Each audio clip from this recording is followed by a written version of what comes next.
بسم الله الرحمن الرحيم يا أهل الكتاب لم تلبسون الحق بالباطل وتكتمون الحق وأنتم تعلمون وقالت طائفة من أهل الكتاب آمنوا بالذي أنزل على الذين آمنوا وجه النهار واكفروا آخره لعلهم يرجعون ولا تؤمنوا إلا لمن تبع دينكم قل إن الهدى هدى الله أن يؤتى أحد مثل ما أوتيتم أو يحاجوكم عند ربكم قل إن الفضل بيد الله يؤتيه من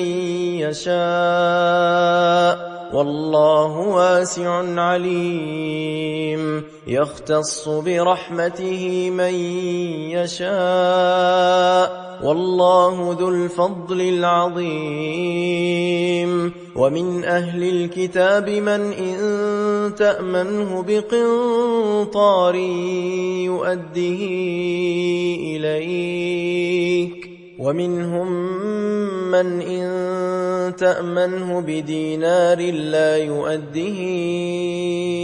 إليك إلا ما دمت عليه قائما ذلك بأنهم قالوا ليس علينا في الأميين سبيل ويقولون على الله الكذب وهم يعلمون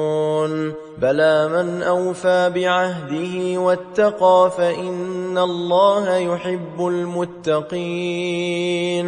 إن الذين يشترون بعهد الله وأيمانهم ثمنا قليلا أولئك لا خلاق لهم في الآخرة ولا يكلمهم الله ولا ينظر إليهم يوم القيامة ولا يزكيهم ولهم عذاب أليم وإن منهم لفريقا يلوون ألسنتهم بالكتاب لتحسبوه من الكتاب وما هو من الكتاب ويقولون هو من عند الله وما هو من عند الله ويقولون على الله الكذب وهم يعلمون ما كان لبشر أن يؤتيه الله الكتاب والحكم والنبوة ثم يقول للناس كونوا عبادا لي من دون الله ولكن كونوا ربانيين بما كنتم تعلمون الكتاب وبما كنتم تدرسون ولا يأمركم أن تتخذوا الملائكة